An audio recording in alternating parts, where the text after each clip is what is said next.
Welcome back to another episode of the Modern Day Christian Podcast. It's a podcast where we look at lessons found in the Bible, talk about how we can apply them practically to our lives in the modern world. Let's face it, the Bible is a pretty old book. A lot of the lessons that's found in the Bible, a lot of the principles may be considered to be outdated, but the Bible is still from God. The Bible still needs to be listened to. In each episode, we're going to have a new person talk to us about their personal experiences, give us their thoughts on how to be a better Christian in modern day America. Today on the podcast, we have three people. Paulin, we have Tucker Sweeney, and we have Quentin Chalaire. I'll let them introduce themselves in a second. Two of them are preacher students. Tucker is a college student. We're all young Christians. We all have a passion to grow in our faith and in the church. You want to go ahead and introduce yourselves? Tucker? Yeah, my name is Tucker Sweeney. I'm a freshman in college. I'm 18 years old, and I attend South Fort Avenue Church of Christ. My name is Paulin. I'm a fourth semester student at the Florida School of Preaching, and I graduated from Florida College in 2016. I'm Quentin Chalaire. I am 19 years old. I'm currently in my third semester of the Florida School of Preaching, and I have membership at Venice Church of Christ in Venice, Florida. All right. So today we're going to be talking about our experiences in the mission work field. All of us have been on multiple mission trips. We all love doing it. We're going to talk more about that in a second, and we're going to talk about some of the hardships that we can face while we're there, some of the commitment that it takes to be on these sort of trips, talk about what it takes to really go through them, and if we're really up to the challenge to be able to do it, and it's really not as hard as it seems. And then we can talk about how we conduct our Bible studies there, how we go around door knocking, how we initiate Bible studies, and then at the very end we'll talk about how to apply the knowledge that we learned from this to trying to evangelize in modern day America. That's honestly what this podcast is all about. So let's talk about our experience doing international mission work. I'll go first. I've been in the Philippines 4 times now. This past summer was my fourth time. All 4 times it's been me and my mother. In fact, the first 2, my older brother came with me. And I've been lucky to be able to travel this much this early in my life. I absolutely love going to the Philippines. I plan on going again next year. Hopefully I can go with you guys next year with wherever you go to, with Yes 2, or I know there are talks about going to Scotland. Hopefully we can go on one of those. I always go with a man named Dale Byram. He coordinates all the logistics of these trips. We go there, we work with the congregation. Usually the past 3 years we worked with the same congregation. We've helped them evangelize in their local community. We help host a youth day or a VBS or something to that nature. Last trip I took to the Philippines, we hosted a youth day and we hosted a family day. Just at the end of the week, we invited all the people that we studied with to come hear a lesson from the preacher that's actually there so they can hear him. Each of them we try to host something at the end, so that way we can invite people. It gives them more of a reason to come. If there's one event that you say, hey, there's a VBS, or hey, there's a family day, it's on this day, you should come. They're much more likely to come if it's one big event than just saying, hey, come check us out at church. And then hopefully after that event you can get them to come to church and see what it's all about. So you guys can go ahead. Let's start with Tucker. Talk about your experiences, then we can move on from there. I've been on 6 mission trips with a group named Yes 2 out of Valdosta, Georgia. A man named Spencer Broom heads those up, and I started when I was probably 14 years old. I've been to Costa Rica, Nicaragua, Panama, and Peru. So mainly the Yes 2 program is for Latin America, but they're also expanding into South America. The goal of these trips is to door knock and to invite people to the gospel meeting they have during the week at the local congregation there. They also do a VBS class for the kids during the day. It's usually a week long, and it's a great experience for young people, which is what the program is mainly based on, is for teens and younger adults to go on and to learn how to conduct a Bible study and what it's like to do mission work, which is what we're called to do. But it's been a really good experience for me, and we'll talk more about the hardships, and I have a lot of stories and experiences that I'll be able to share about that. I've also been involved with Yes 2 Latin American Missions based out of Valdosta, Georgia, and I've been involved with this program for 4 years now. I've been on 6 trips, Nicaragua, Panama 3 different times, Peru, and then Costa Rica. And so those are the 6 trips that I've been on. Last summer, I decided I wanted to do multiple trips. So last summer, I did 3 trips.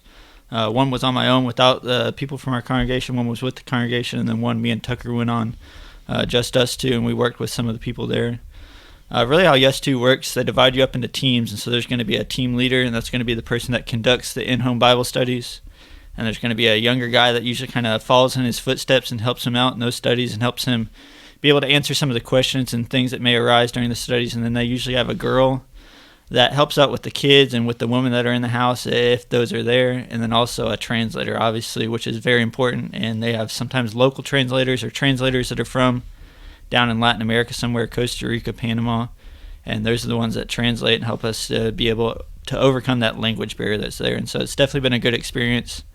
Out of the 6 trips that I've been on, I think I was a group leader or a team leader 3 or 4 of the times, and so that's been a good experience leading those teams and being able to conduct those in-home Bible studies. And we're going to talk about how those studies work in a little bit, but it's definitely been a good experience, and I want to be involved with the mission work as I move forward. And so as I graduate from the School of Preaching this December, mission work is something I plan to stay involved with after my time at the school. I'm not sure about you, Alex, but I know the mission work I've been a part of is slightly different than the ones that have been done with Yes. I go with a lot smaller of a group. The preacher down at Venice, Ted Wheeler, he's been going to Ghana, West Africa, which is where I've been for many years. He lived there for several years. So he's the leader of our team. We go with a small group. It's over 3 weeks at a time. I've gone twice, once in 2016 and once in 2018. And so it's that 3 weeks with our small team from America, and we meet up with our team in Ghana, our team of brothers there. We start in Accra, which is the southern area of Ghana, and we drive the bus up to Bunkpurugu, which is almost as far north as you can go without getting to the next country. We go with a team of translators who are our African brethren and fellow preachers from Ghana who become our friends over time because we are staying with them, we're traveling with them, we're staying in their homes for a month at a time, so we get to know our team really well. And of course we have our own cook that travels with us. He takes a month out of his life and comes. He's a brother in the church, but he cooks for us. And yeah, so for me at least, it was usually I go on fairly small groups. In fact, the last group I went with this past summer was only 8 people, including me and my mom. So I honestly prefer small trips, smaller groups. I think there's more to do when it's a smaller group. But I have been on a large group before, and I enjoyed that one as well. So usually for me, they'll last about 2 weeks or so. I think that's honestly, sometimes I would wish to stay longer, but I think 2 weeks is still a good amount of time where you can still really get deep into your trip, much more than you can in just a week. So let's move on to some of the hardships and some of the roadblocks that you kind of face whenever you're doing things like this in mission work in foreign countries. A lot of people don't want to go because it's fairly intimidating, and I can understand why they have that mindset. I definitely, if I didn't have that man I always go with, Brother Dale Byram, and then my mother, who's been out of the country a few times with me, I don't know if I really would have done as well as I did, because the first trip I went on, I didn't know what a passport was. I was still pretty young, and now I think I've kind of started to get my groove and understand what it's all about. But there's still new things every trip that I learn about that I didn't know that you need to go through before. I think something you need to remember when you're on these mission trips is that not everything is gonna go your way. There's going to be roadblocks that get in your way. One year, I think it was 2 years ago, maybe 3 years ago, we got onto our flight. It was our big flight, so we flew from here to Atlanta, and then from Atlanta all the way to Tokyo, Japan. And on our flying outside of Atlanta, we were about 2 hours into the flight, and then a pilot came onto our speaker and said, hey, because of a medical emergency, some guy in the front was in a coma or something crazy. I don't know what exactly happened, but he called some doctors. He said, any doctors on this plane, can you please help us out? And it was a whole ordeal. And then we had to turn around, and we had to land back in Atlanta, and that set us back a few hours, and then we ended up missing our next flight. So it was just a mess. And this past trip we went on, our small domestic flight from Manila, which is the capital of the Philippines, all the way to where we're doing work, which is in the northern tip, that just randomly got canceled. And because it's such a small airport, such a small area, the next flight wasn't for another 2 days. So we had to fly to another area that was about 2 hours away, and then catch a bus from that area to the area that we're going to be working with in Kauai, and that's the name of the area. So, I mean, there's going to be a bunch of roadblocks. That's just in getting there. That's not even including all the other stuff that you have to go through once you're actually in, the foreign land. What are some of the things that happen on your trips? I mean, I know you guys talked about in your mission reports. I think, Casey, you said an earthquake happened. Whenever you go into a foreign field, you always have stomach aches just because you're eating all this different food. What kind of stuff did you go through? Mission trips are going to have, you're going to get a good experience, and there's going to be definitely hardships to it, and that's part of it. For me, I've had some crazy experiences. Just a couple. I've started out losing my passport in an airport one time. Oh, no. This was all on the same trip, but when I was in Boquete, Panama, Panama, I was playing with some kids and had a pocket knife in my pocket and slid down a hill, and it came out and opened up, and I landed on it, and so I had a big gash in my leg, and I had to go to a Panamanian clinic, and that was not like the most sanitary and healthy, friendly thing that you could do, but other things, like I've been stung by just weird insects, and I was chased by a bull one time in Panama. So just like a lot of crazy things, but I mean, that's all part of it, and it's definitely a good experience too. But it's all worth it to do the door knocking and mission work. So for me, that's just, I mean, it was fun for me to do, for some of those things that happened to me, and have a story to tell. Another hardship, though, is like dealing with people who sincerely want to learn and obey the gospel, but that they're in a situation where they're poor, or they're in a relationship where they're unable to do that properly. And so it's sad to see some of those things sometimes, but really it's just all part of it.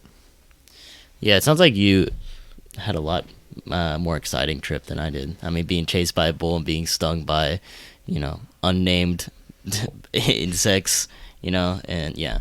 Yeah, and I remember, I forgot to mention that me and Casey stayed in a hotel, and Kyle Fanoff, we stayed in a hotel in Panama that didn't have AC, which it got pretty cold at night anyway, so it wasn't a big deal, but it usually gets pretty hot down there. We didn't have AC, and there was like 5 or 6 of us in one room with one bathroom, and the beds were hard, and we called it the prison because like we got locked in at night. It wasn't like a normal hotel that you've ever seen. It used to be an old nursing home, actually, but a Panamanian nursing home, but that was just another one of the experiences that we had.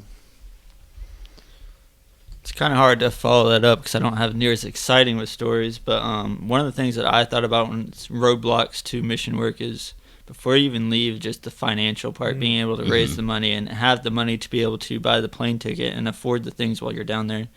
And so definitely for a lot of people, finances might be a hindrance to them. And luckily for me, the elders here at South Florida Avenue have been generous enough to provide for us to go on these mission trips and get the young people involved in work like this. And then the past year where I did 3 trips, I was able to raise support from local congregations and individuals within the church that helped me be able to send me on those trips and pay for my way on those trips. And so definitely finances can be a roadblock. One of the things I personally experienced on the trips is sickness. And so in Peru, I got really sick and was stuck at the hotel for about a day and a half with some sort of stomach bug. And probably about out of the 90 people on the trip, 10 to 15 had that same sort of stomach bug. And so there was a lot of sickness there. Whether it was from the food or the water, we're not really sure, but something definitely affected the people there. And also on the other trips we've been on, there's been people that have gotten sick, but that's really the sickest that I've been. Also talking about transportation while you're there, missing flights and things of that nature. First year in Nicaragua, we had about a 4-hour bus ride, and the bus that we were on didn't have AC. And it was probably about 90, 95 degrees that day, and so it was definitely a hindrance and definitely one of those roadblock things we talked about. A long, very long trip on a bus that didn't have any AC. Another thing that I thought about is discouragement and being discouraged while you're down there. And so you're studying with these people and you've really gotten to a good spot, and yet they don't obey the gospel. They don't respond.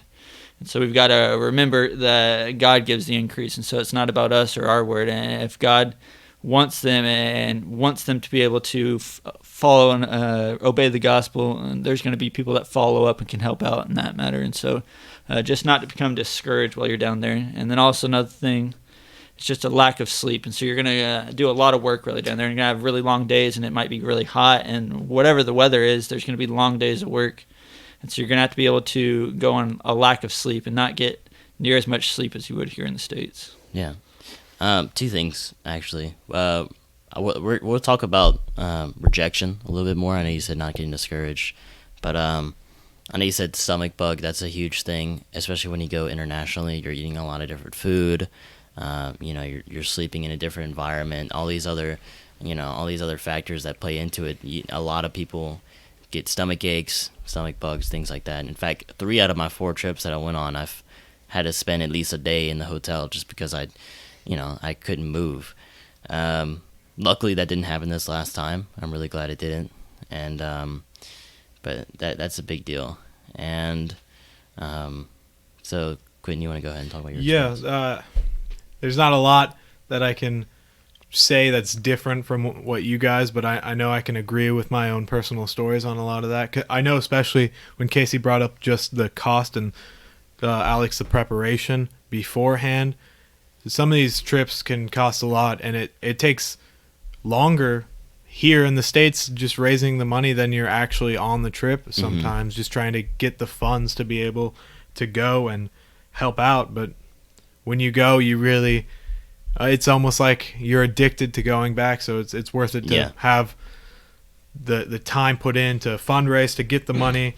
And oftentimes the shots, I know for Ghana I've had to get so many shots. I forget how many, but I got yellow fever, hepatitis, every shot I can really imagine. I think I'm safe from any illness now from the amount of shots I've gotten. Yeah. But I know travel too. We've had some rough ones with the planes. We've had flights delayed, and this last trip we went on, our luggage got lost for 5 days. Oh. So luckily I personally had packed a change of clothes and a stick of deodorant in my carry-on, which I would suggest anyone who's going on a mission trip do. Just a change of clothes and absolutely. Deodorant. Not everyone in my team had thought like that, so not everyone had a fresh change of clothes. But there, of course, is the beds. A lot of times in Ghana, we have things called student rolls, and they're maybe an inch of foam that gets rolled up, and you just put it on the concrete floor, and that's our bed for most of the time. Yeah, the living situations, especially when you go to third world countries, they can be a major roadblock for some people. Yeah. It doesn't bother me as much as it does some other people. I know my mom, she has back issues, so going to a third world country and having to use things like that, it wasn't too good for her. But what you're saying about the price, I know that's what causes a lot of people to shy away from going on it. Any members at South Florida Avenue, I mean, if that's the only thing that's holding you back, I really encourage you to talk to the eldership about it, or talk to somebody else who's going on the trip. Try to get some help. Try to just tell them the situation. Say, hey, I really, really want to go, and I could just about guarantee you they're gonna work with you in some way possible. So, and I know personally one of my workarounds for that is I don't go every year because it costs about $4,000. Yeah. For that trip to Africa, and so I can't fundraise $4,000 every year. I can't pay for $4,000 every year, and the people who have supported me, if I ask them every year for that amount of money, they're going to get tired and they're not going to want to support me. So it's every few years I try to go, and a lot of times people are happier to give you money if it's not every single year. Yeah. All 4 trips I've been on have been, every other year. Yeah. So let's move on to how we can conduct and initiate Bible studies. Now, from all the reports that I've seen, I haven't really seen any of yours, Quentin, but from what I've talked to you about it, it seems pretty similar to what I do. Usually throughout the week while we're there, or the 2 weeks that we're there, we'll go door knocking just throughout the entire week. Sometimes we'll have some prospects that they have written down that they want us to follow up on, and we'll just knock on their door. Sometimes they don't even have a door, but we'll just knock on their door and just say, hey, would you like to study the Bible with us? We're from, this Church of Christ, whichever one we may be working with that trip. And we just sit down and have a Bible study with them if they say yeah. And this past trip I went on to the Philippines, they're trying something new out, and I like what they're doing with it. It was a 10-lesson plan, and then when I was there, we only got through, maybe 3. I only had about like 2 follow-ups with 2 different people where I actually got to lesson 3. But most of the time, I'm just doing lesson 1 with them, and then I'll pass it on to the preacher that's there, or any of the men of the congregation, so they can follow up. And that kind of makes a good segue for, because we're not going to be there forever. We're only going to be there maybe 2 weeks. I know, Quentin, you said maybe a month you're going to be there. We're not trying to sit down and baptize them immediately, which I'll talk more about in a second. But the first lesson we always go over them is we just go with the foundation, and we just ask, is God a good God? And we just open our Bibles to the very first chapter in the entire Bible. We look at Genesis 1, all the way Genesis 1 and 2, and then we just look at all the things that God gave humankind. He gave them a place to live with the Garden of Eden. It's a perfect weather. It's made, perfectly for man. Gives them food to eat. They don't have to work a day in their lives. I mean, it's just like the perfect life that they can have. He gave Adam companionship with Eve, and he said, all this is yours only if you don't eat the knowledge of good and evil, the forbidden fruit. And of course, man chose sin over God. So it's not God's fault that there are bad things happening, but it's man's fault. So, we, like I said, we aren't really there to baptize people. That is the ultimate goal with the people that we study with, obviously. It's to be baptized, yes, but we're only there for 2 weeks. Our job is to just plant the seeds of the gospel and, set up follow-up studies, get them interested, and God will give the increase. And then, this verse that always comes to mind, I know both of us read it when we were doing our mission report, but it's 1 Corinthians 3, verses 6 through 9. It says, this is Paul speaking, and he says, I planted, Apollos watered, but God gave the growth. So neither he who plants nor he who waters is anything, but only God who gives the growth. He who plants and he who waters are one, and each will receive his wages according to his labor. For we are God's fellow workers, you are God's field, God's building. So basically, we're the Paul in the situation. We're traveling through, we get people interested, we plant the seed, and then Apollos, or the Filipinos, or the people from Ghana, or Costa Rica, or Peru, wherever you're from, the men that are there in that congregation, they're the Apollos. They'll come through and they'll water the seeds, or build on that foundation that we laid. It would be nice to come back, and when we do our mission reports, to tell everybody that we had 150 baptisms, and every single study that we had resulted in a baptism that day. But first of all, that's not really realistic, and second of all, something that we told ourselves when we were on this trip is that we want conversions, not baptisms. There's definitely a difference. We can go for this, one shot sales pitch, to try and get that person to be dunked in water and be baptized. But are they, truly repenting? Are they truly changing their life? And, at least in previous trips that I went on, we've tried to do that, and we were fairly effective in doing so. In fact, one year that we went, we had 98 baptisms, which is a great number. But, when that Sunday came around, only about 4 people actually went to church that next Sunday. So, we realized that there needed to be something deeper going on, some deeper study. It's hard to convince somebody to change their life and truly repent in just a 1 hour Bible study. It's just like teaching anybody anything else. You can't just move on to the next chapter in a book, or move on to the next complex subject in school without actually understanding what you're talking about now. Eventually everything's just gonna crumble. So how do you guys go about evangelizing? I know it might differ a little bit from trip to trip, but I remember you guys saying you do a lot of door knocking. You want to go ahead and talk about it? We do a lot of door knocking. That's mainly what we do in small groups. And so I've tagged along with Casey for the past couple years, and with other men of the congregation. I've never led a group yet, but hopefully next year. But a common thing that I see and I think is a good idea is to make a connection and create a relationship with the people who you are wanting to study with. When you come up on a house, tell them you like their house, or start a conversation with them about what they're growing, or what they do, or something like that, and make a connection with them instead of just bombarding them with, hey, do you want to study the Bible? We're here. We just want to talk about the Bible and then leave. Yeah. And then another thing I would say is identifying yourself with the Church of Christ, and not a lot of people will be discouraged and tell you to leave if they are under any impression that you're like a Jehovah's Witness or Mormons. That's just even recently when we went door knocking here in Lakeland, people were like, "Oh, are you Jehovah's Witness? Because if you are, we don't, But that's just something I would start with, and then if they are wanting to study. You want to start with talking about God and the authority He has with the Bible, so that they know that from here on out, whatever you're saying, whatever you're teaching is from the Bible, and that it is authorized by God, not just what man wants to say or what their opinion is. So once you've established that, then you can kind of, that's where a lot of people will branch off and go different ways, and I'll let Casey talk about how he kind of does it, but I know he likes to do authority, and then you can do like the plan of salvation or talking about the church, and then go from there, and answer any questions they may have, or just continue with your study. But a good place to start is for sure making a connection and a relationship with that person. And so Tucker kind of hit on it, but usually my typical study, and so each study is going to be different depending on the individual and the knowledge that they have and what their religious background is. And so I could try and find out some of that stuff early on, so I kind of know how to cater to their needs and what they need to hear and what they already understand.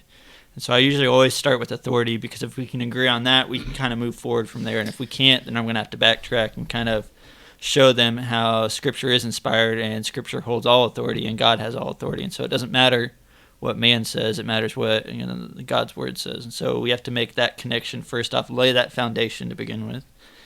And then I usually go from there and talk about sin and the problem of sin, and try and show people that all have sinned. And so everybody's sinned, everybody's messed up in their lives, everybody's done things that are wrong, and they need forgiveness of that sin. And so then I go into the solution for that sin is Jesus and His death on the cross. And then from there, I usually go to the plan of salvation and then the church.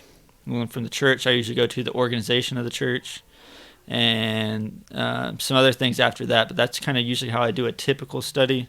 And like I said, each study is going to be individual, and what their needs are and what they understand, what they don't understand. You might have to spend some more times on certain topics, and might have to kind of backtrack and maybe start in a different spot than you would normally. I kind of have just some pointers written down as far as for studies, and so one of them is just be prepared for the unprepared. Mm-hmm. And so there's things that are going to happen during a study that you need to be prepared as best you can for it. And so sometimes there's certain circumstances that may arise that you really don't know how to maybe answer a certain question, and maybe you wish you would have studied a little bit more beforehand. And so as much as you can prepare to just kind of be flexible and roll with what happens. There's going to be a lot of things that happen that you're not necessarily prepared for. But just to be able to continue the study and not let those hindrances or those roadblocks kind of throw you off.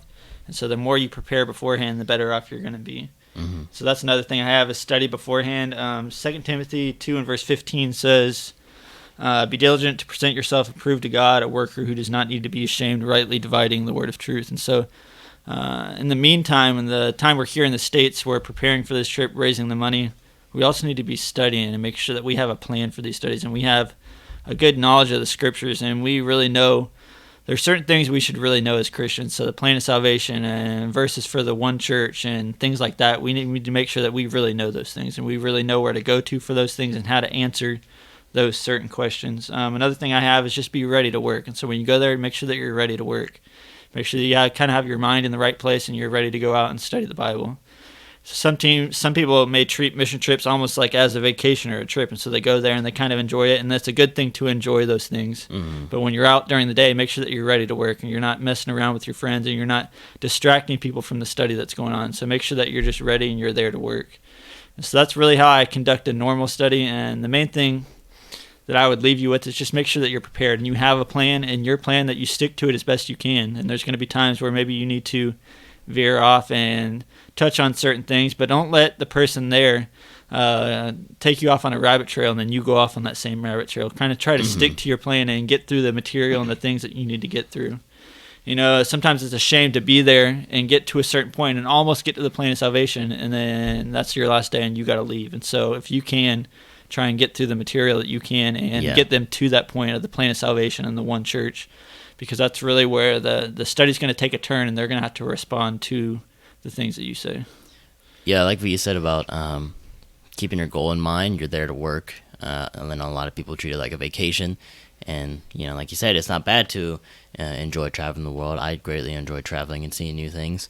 But, you're there to work. You're not there to enjoy yourself. Or you're not there, just to hang out and have a good time. I think definitely the key is establishing common ground, like you said. Something that we always said whenever we would have a Bible study there is that, other churches like, Jehovah's Witness and other people that go door knocking in that area, they always come around and they're asking for donations for their church, or they're asking for this or that or anything, something that they can give, them, right? Or something that the prospects can give whoever's door knocking.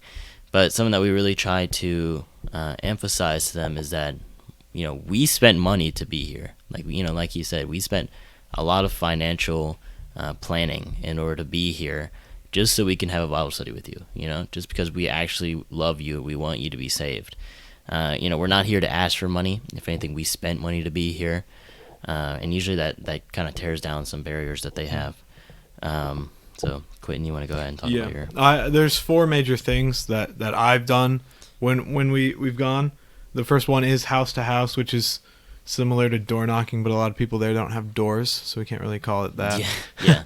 No, but house to house, where we just walk up and we ask if people want to have a study. A lot of times they'll say yes, even if they're doing something. I've had Bible studies with people washing clothes, people making bricks.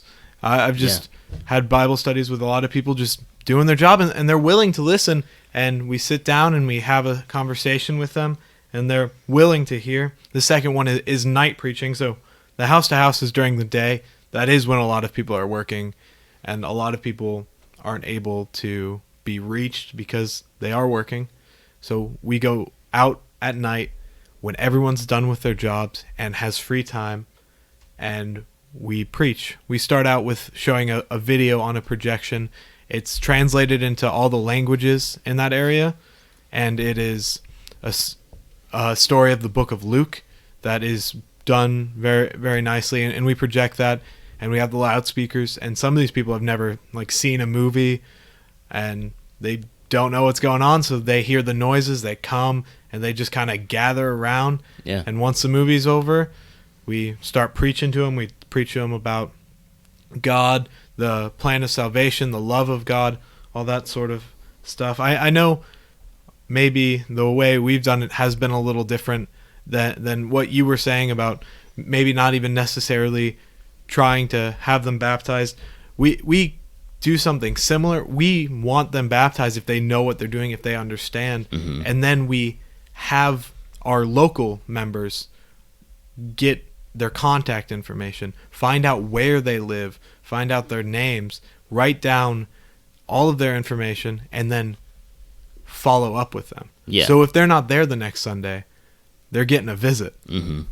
They're getting more study. They're getting further. We like to say that we don't dunk and dash, We make sure there's people there to continue studying with them. If they need help, make sure first, before they're baptized, that they know what they're doing. They realize it's a commitment. The next thing is the establishment of new congregations. Because sometimes when we go out and we night preach, we go far out into an area, the roads you can barely get down them, and then 40 people are baptized there that night. There's going to need to be a new congregation there if there isn't one around.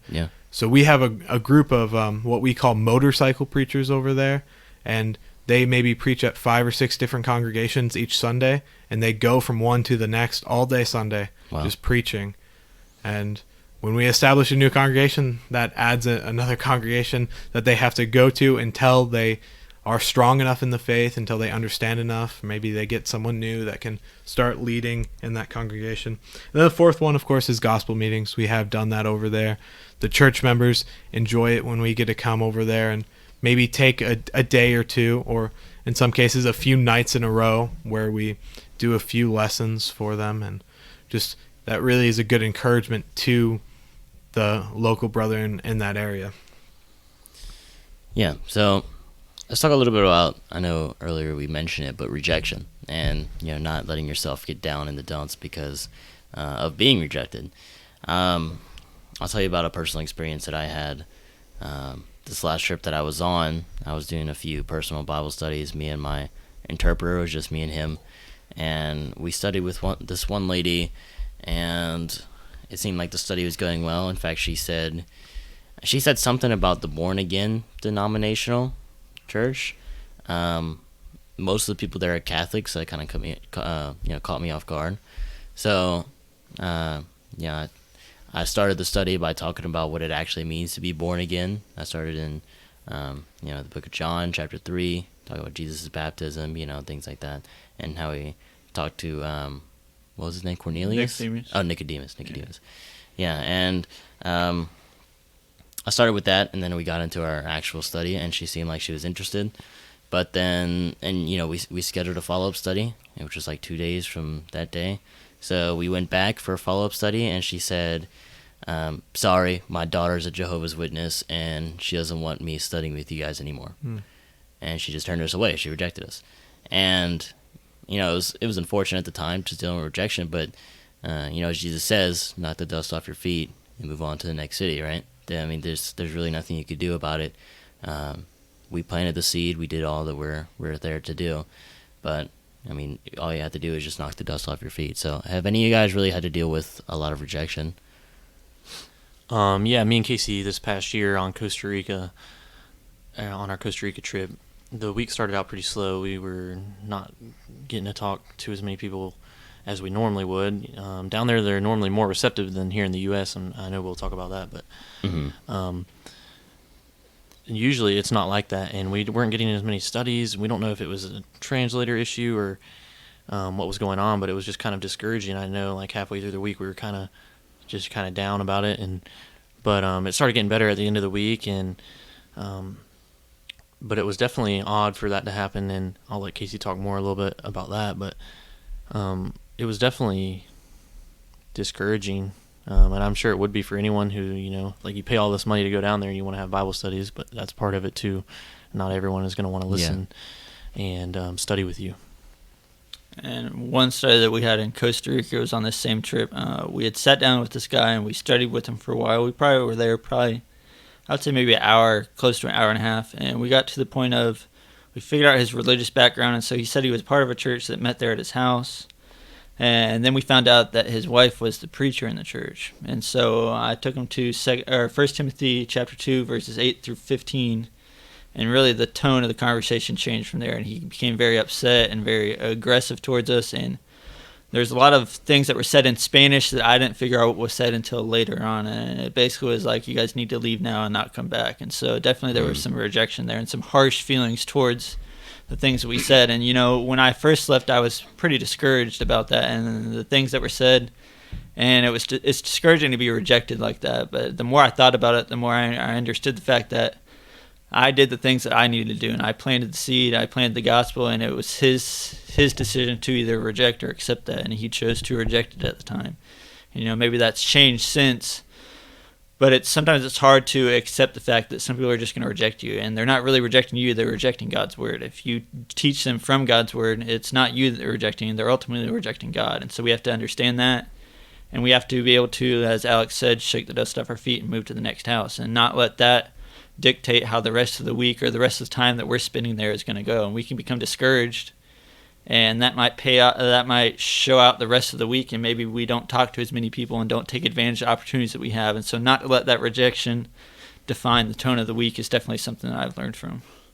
Mm-hmm. Just real quick, I wanted to say that, like, a lot of times people may be kind of scared or intimidated to door knock, especially in the U.S., because a lot of times there is a lot of rejection in the U.S., but like the Great Commission we're told to go out and preach to everyone. So that mission work definitely has to be a part of your life at some point, whether it's, family, local, or, going to different countries and to do it. But that's something that is part of it, is there's going to be rejection, and you've got to learn to overcome that and get over that to continue on, because even if you have a study with one person and they're converted, that's worth it. So Right. you just got to persevere through it and get past the rejection.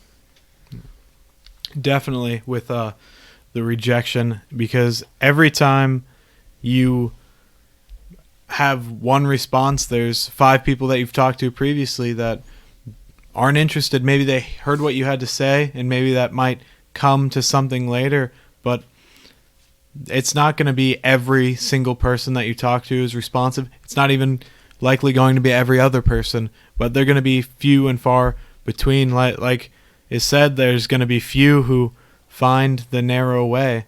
And when we're teaching others, we can see that reflected by how many people choose to respond, how many people are taking what you say and reading the Bible and really applying it to their lives. Yeah.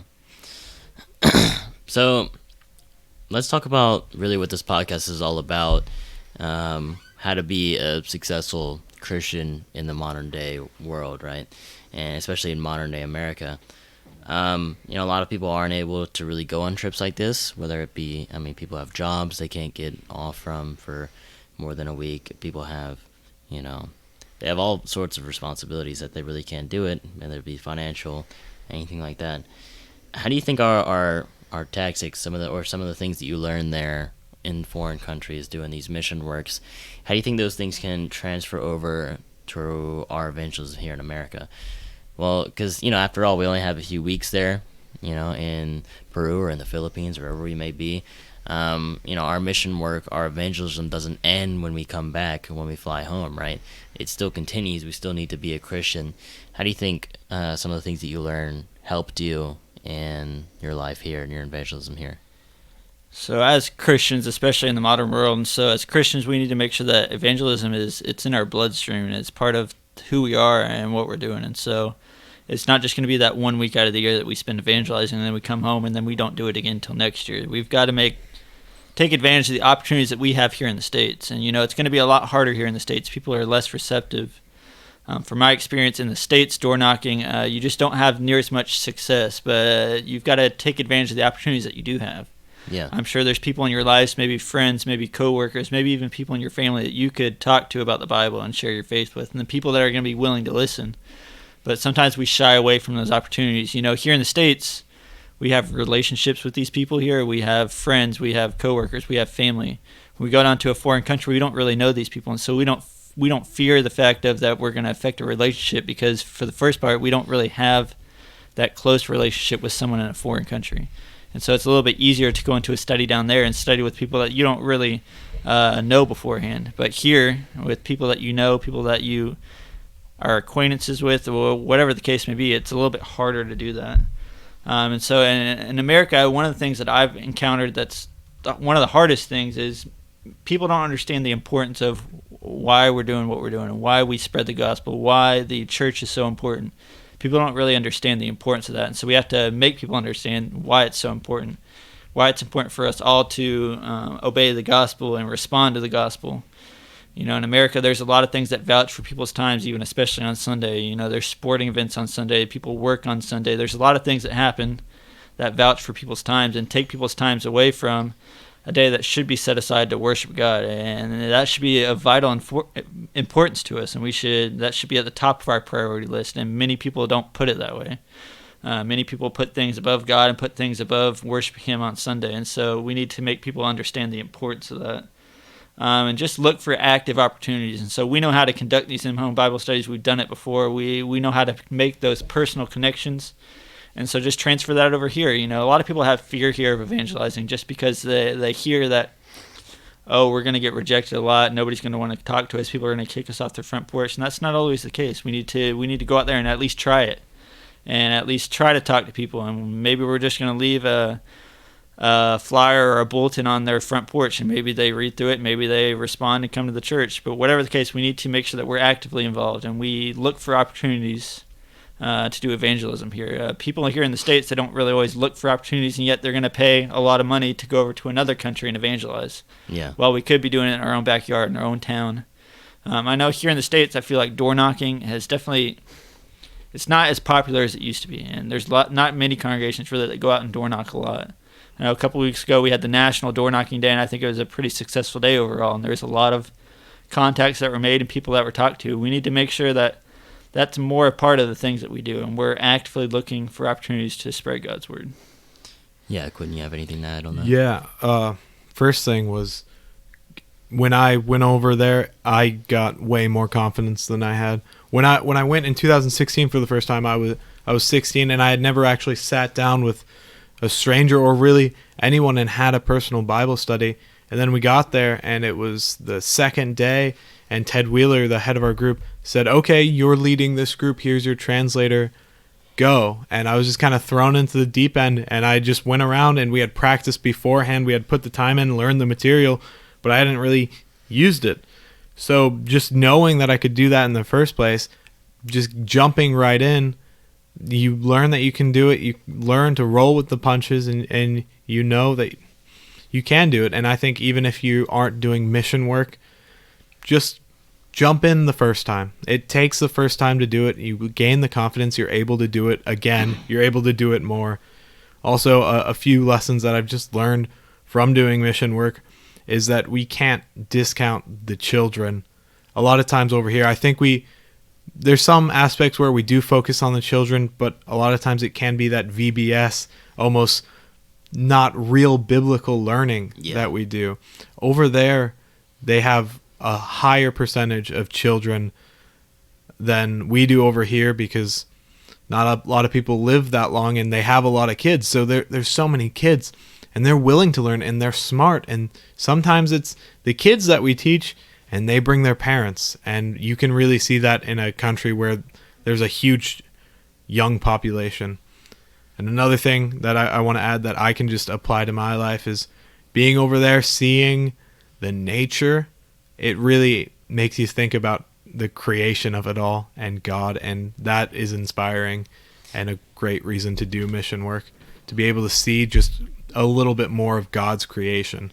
Yeah, absolutely. Especially when you go over to a place where there's no streetlights, where you're in the middle of a rice field, miles out from the closest electricity, and you look up into the sky at night. Mm-hmm. You know that God created everything. It's nothing you'll forget anytime soon. Yeah, it's breathtaking. Yeah, especially I like what you said about the young people. The congregation that we worked with, the past 2 trips that I've been on, about like 60% of their member population was under 16 years old. Just after school every day, they'd usually hang out at the church building with each other for a while. They'll usually study together, sing songs or do whatever. And, that's why Youth Day is always so important whenever we go. I had the opportunity to talk to them last time during the Youth Day. And, unfortunately, some of those kids are the only Christians in their entire family. Mm-hmm. Both their parents are either Catholic or they don't go to church, or they're the first Christians, sometimes even a few generations. So they have it hard. It's difficult. We really need to focus on those young people, not really dismiss them. Yeah. So, what are some practical things I'd say that we can do to be more successful in the society that we kind of live in here in America? Because like you said, they're more receptive there. In America, we kind of have we either have headphones in all the time, we don't want to talk to each other. We kind of keep to ourselves sort of mentality. Before you guys say something, I'd say the most effective method, at least in my opinion, is to just live by example. At least my experience a lot I've just recently been going to university just the past 2 months or so, and just living your Christian life. You don't have to be you don't have to have a megaphone or a giant speaker preaching in front of the library or anything on campus, but just me walking around, being friends with people, and living my, or attempting to live my sin-free life, people notice that. People notice when you don't go out clubbing with them, or you don't, or, you reject a drink, or, anything like that. People notice that. People have even asked me like quite a few times. They're like, "Well, why don't you drink?" Or, "Oh, why do you always leave on Sunday mornings to go to church?" And that's a great way to get people interested in what you're saying. I'd say much more than just sitting down with them, kind of in like a a salesperson business fashion, being like, "Have you heard of Jesus?" People tend to shy away from that. So live by example, I think, is a good way. But what are your opinions? What do you think is the best practical way to evangelize? I definitely think living by example is a huge part, especially in today's society, today's culture. There's a lot of things going on, and we can set ourselves apart. We can set ourselves apart from the world, and people are going to recognize that, and they may ask those questions. The Bible says to be ready to give a defense, and so people are going to see the way we live, and we need to be ready to give a defense to that when they ask us those questions. So when that time arises and they ask those questions, we need to make sure that we're studying, we're prepared enough to be able to answer that question, and not answer with, "Oh, I don't really know why we're doing that," or "I don't know why we do the things the way we do. That's just the way I've done it." So we need to make sure that we understand and we're prepared. Another thing that I thought of is, everyone uses social media nowadays. Social media can be a huge platform as far as maybe inviting people to church or posting lessons from church, and people are going to see that. There's a huge advantage to using social media to our advantage and finding ways to use it as an avenue to share God's word and post those videos, post whatever photos, post about hanging out with the youth group, inviting people to worship. We can use social media to our advantage. But also be careful of the things that we post, the things that we retweet, the things that we like on Facebook. Because people are going to see that, and they're gonna wonder why. Oh, he says he's a Christian, but he likes this, or he retweeted this, or he commented on this. So we just need to make sure that we be careful and we guard our influence, and we make sure that we're trying to live the best Christ-like life that we can live and be that example. Yeah, absolutely. I would personally say that kindness is a big deal. A lot of times people nowadays, they think because we're Christians and because maybe we don't agree with them that we hate them, we are going to be rude to them. But even though they're in the wrong, we need to show them Christ-like love and tell them they're wrong, but with that kindness. And that's something I've definitely learned when you go to these people. Of course, bringing it back to mission work, when you go to them and you don't show them that you care about them, they're not going to be willing to listen. But if they know that you care about them here on this earth spiritually, then they're going to be willing to listen. And they're going to want to hear what you have to say because they know you're looking out for them. You're looking out for their best interest. Yeah, that's something that is in the podcast that I had with Hiram Kemp. We talked about the LGBTQ plus community. That's a big one, yeah. Yeah, and we talked about really, building common ground and also just being kind to them, treating them like people. A lot of people, tend to look down on them because they're like, "Oh, the way you're living, I don't want to associate with those, with your group, with, your type or anything like that." But, show kindness because people notice that. And it really makes you unique as well because especially in the, the age that we live in, people on the opposite political party as you, they have like so much hate towards each other that they can't even stand to talk to each other, and that's how you can make yourself look unique. Yeah, I've seen, especially outside of areas, even like there was a convention that I went to. It was for comic books because I'm a nerd, but I went to that, and outside of it, there were people with signs saying that you're all going to hell. I guess they were probably looking for a specific group, but they were shouting at these people and holding up the signs, and of course no one's going to listen to that. Yeah. You're bringing hate to them, and you're probably ruining religion in any form for those people completely because they see those people with the signs with the hate in their hearts and just falsely telling them these things. And you can go up to them with love, and they're so much more likely to respond than if you hold up a sign that says you're going to burn in hell and yell at them. Yeah, Christians are definitely misunderstood by a lot of people because they seem to think that we're, the Christians are actually the type of people who go out and they protest against, the gay right movement, or they protest against comic book conventions or anything like that. When in reality, those aren't real Christians. You know, they may claim to be Christians, but those aren't the actual Christians in the Bible. Because, you know, if they were, they would see when Jesus says to speak out of love, and they wouldn't be out there.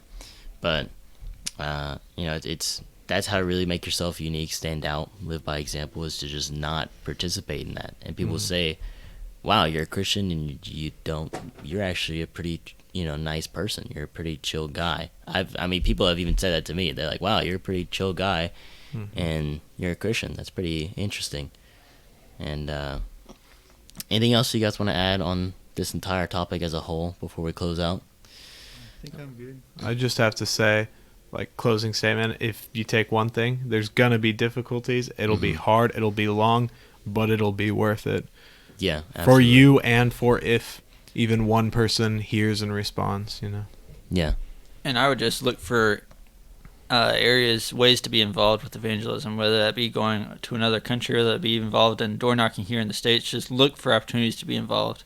Try to raise that money to be able to go on a foreign trip, and it's probably going to change your life. You know, when I went on my first mission trip, that's really what encouraged me to pursue the path I'm on, to go to the school of preaching, to hopefully be involved with mission work as I go forward. And so just try to find a way to be involved with mission work in some capacity. Yeah, definitely. If you have the opportunity to go on a foreign mission trip, then definitely do it. You know, I can just about guarantee you it's going to change your life. It's going to change the way you think. But if not, if things are holding you back, like a job or anything like that, then, you know, look for opportunities that you can evangelize, because that going to another country isn't the only way that you can evangelize. It's not the only way that you can be a Christian and fulfill the Great Commission. But definitely look for opportunities. Try to stay strong as a Christian. Do whatever you can, and you know, put yourself out there. Be unique, and that's about it. Thank you guys for doing this. I really appreciate it. Thank you. Yeah. Thank you for listening to this episode of the Modern Day Christian Podcast. I hope you came out of this better able to serve God as a better Christian overall. If you think somebody else enjoyed the discussion found in this episode, I encourage you to share it with them. If you'd like to learn more about the South Florida Avenue Church of Christ, there'll be a link to our website in the description of this video, where you can get our contact information and our address with all our times of service. If you have any questions about what was discussed today, feel free to comment them down below, and we'll try to get back to you. Thank you for your time, and we hope to see you again.